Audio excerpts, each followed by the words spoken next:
Hi friends, welcome to Lee 33 studio. வாங்க இந்த மாதிரி சூப்பரான ஒரு சால்னா எப்படி வைக்கிறதுன்னு பார்க்கலாம். இது இட்லி, தோசை, புரோட்டா எது கூட வேணாலும் வச்சு நம்ம சாப்பிட்டுக்கலாம். பாருங்கள், பார்க்கும்போதே எவ்வளோ சூப்பராக இருக்குதுன்னு பாருங்கள். இது அவ்வளோ டேஸ்ட்டாக இருக்குது. நீங்களும் இதே மாதிரி ட்ரை பண்ணி பாருங்கள். இப்போ நம்ம இது மசாலா அரைக்கிறதுக்கு தேவையானதெல்லாம் வறுத்து எடுத்துக்கலாம். அதுக்கு நம்ம அடுப்பில் ஒரு கடாய் வச்சுட்டு, கடாய் சூடானனையுமே நம்ம கொஞ்சமாக ஆயில் சேர்த்திக்கலாம். பாருங்கள், ஆயில் நல்லா சூடாயிருச்சு. இப்போ நம்ம மசாலா அரைக்கிறதுக்கு தேவையான பொருள் எல்லாம் இதில் வதக்கி எடுத்துக்கலாம். இப்போ ஒரு 2-3 கிராம்பு, ஒரு 2-3 ஏலக்காய், ஒரு பிரிஞ்சி இலை, 2 பட்டை, கொஞ்சமாக சோம்பு, ஒரு துண்டு கடல் பாசி போட்டிங்கன்னா கரெக்டாக இருக்குது. இல்லைன்னா வாசனை அதிகமாக இருக்குது நம்மளுக்கு.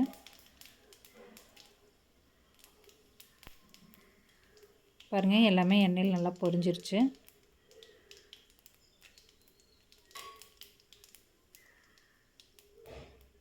இது கூட நம்ம ஒரு 5-6 பல்லு பூண்டு, ஒரு 4-5 துண்டு இஞ்சி, அப்புறமா 2 பச்சை மிளகாய் காரத்துக்கு. அப்புறமா நம்ம இது கூட சின்ன வெங்காயம் சேர்த்திக்கலாம். வெங்காயம் சின்னதாக இருந்ததுன்னா ஒரு 10 எண்ணெய் சேர்த்திக்கங்க. பெரிய பல்லாக இருந்ததுன்னா ஒரு 5 எண்ணெய் சேர்த்துனிங்கன்னா கரெக்டாக இருக்குது. இதையும் சேர்த்து நம்ம இப்போ வதக்கிக்கலாம். பாருங்கள், கொஞ்சமாக வதங்கிருச்சு. இப்போ இது கூட நம்ம ஒரு 4-5 துண்டு தேங்காய் போட்டுக்கலாம். பாருங்கள், அது சேர்த்து வதக்கிட்டு இப்போ நம்ம ஒரு ஸ்பூன் பொரிகடலை சேர்த்திக்கலாம். பாருங்கள், இது கூடவே நம்ம ஒரு 5-6 முந்திரி பருப்பு சேர்த்திக்கலாம். சேர்த்திட்டு அதையும் நம்ம வறுத்துக்கலாம்.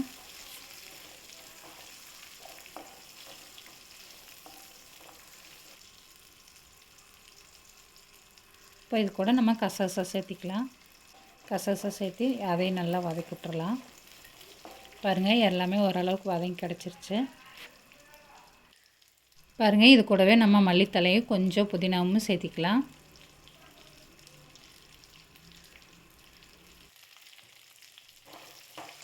இப்போ இதையும் பச்சை வாசனை போக வரைக்கும் நம்ம வதக்கலாம். பாருங்கள், ஓரளவுக்கு பச்சை வாசனையெல்லாம் போயிடுச்சு.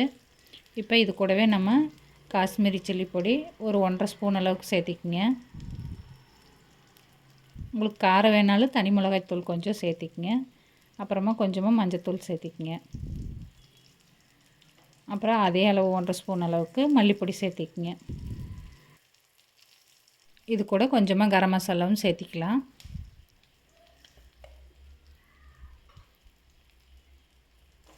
பாருங்கள், இதையும் கொஞ்சம் பச்சை வாசனை போக வரைக்கும் கொஞ்சம் வறுத்துக்கலாம். ஏன்னா நம்ம வறுத்துனிங்கன்னா கருகிற மாதிரி ஆயிடும். அதனால் போதும் இதே அளவு. அப்போ அடுப்பை ஆஃப் பண்ணிவிட்டு இதை ஆறரைக்கு வச்சிடலாம். நம்ம பாருங்கள், ஒரு பிளேட்டில் மாற்றி ஆறரைக்காக நான் எடுத்து வச்சிட்டேன். இப்போ நம்ம குழம்பு வைக்கிறதுக்காக ஒரு மண் பாத்திரத்தை எடுத்து அடுப்பில் வச்சுட்டு ஆயில் சேர்த்திக்கலாம். ஆயில் சூடானோன்னையுமே கொஞ்சமாக ஜீரகமும் கொஞ்சமாக சோம்பு மட்டும் போட்டு தாளிச்சிக்கலாம். அப்புறமா நீளமாக கட் பண்ண ஒரு 2 பெரிய வெங்காயம் சேர்த்திக்கிங்க.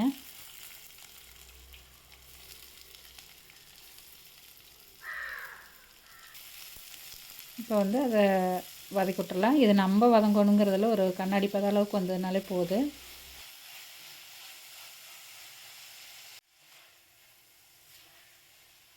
பாருங்கள், இந்த அளவுக்கு வதங்கினாலே போதும். நம்ம இது கூட நம்ம ஒரு 2 தக்காளி சேர்த்திக்கலாம்.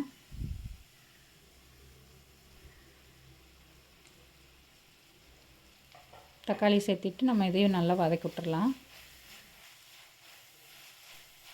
பாருங்கள், இது வதங்கிட்டு இருக்கட்டு. நம்ம இந்த ஆறரைக்காக வச்ச மசாலா ஐட்டத்தை இப்போ மிக்ஸி ஜாரில் சேர்த்து நம்ம நைஸான பேஸ்ட்டாக அரைச்சி எடுத்துக்கலாம். பாருங்கள், இந்த மாதிரி அரைச்சிட்டு இதில் ஊற்றிடலாம். உங்களுக்கு எவ்வளோ தண்ணி வேணுமோ அவ்வளோ சேர்த்து கொதிக்க வச்சுக்கலாம்.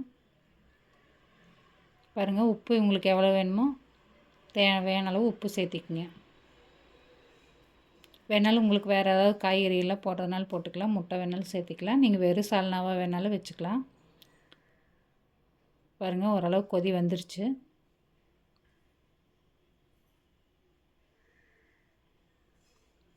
ஒரு 5 நிமிஷம் கொதிக்க விட்டிங்கனாலே கரெக்டாக இருக்குது. எண்ணெயில் அப்படியே பிரிஞ்சு மேலே வர ஆரம்பிச்சிரு.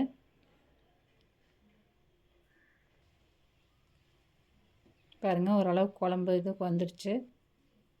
இப்போ வந்து நம்ம மேலே கருவேப்பிலை தூவிக்கலாம். ஏன்னா நம்ம மண் பாத்திரம்னா சூடு அதிகமாக இருந்துக்கிட்டே இருக்குது. அப்போ அதை மூடி போட்டு நம்ம மூடி வச்சிடலாம். அப்படியே எண்ணெயில் பிரிஞ்சு மேலே வந்துடும். பாருங்கள் கலரே மாறிடுச்சு. எவ்வளோ சூப்பராக இருக்குதுன்னு பாருங்கள். நீங்களும் இதே மாதிரி ட்ரை பண்ணி பாருங்கள். எப்படி இருக்குதுன்னு கமெண்ட்டில் சொல்லுங்கள். இந்த வீடியோ பிடிச்சதுன்னா வீடியோக்கு ஒரு லைக் கொடுங்க. நீங்களும் ட்ரை பண்ணி பார்த்துட்டு எப்படி இருக்குதுன்னு கமெண்ட்டில் சொல்லுங்கள். தேங்க்யூ ஃபார் வாட்சிங்.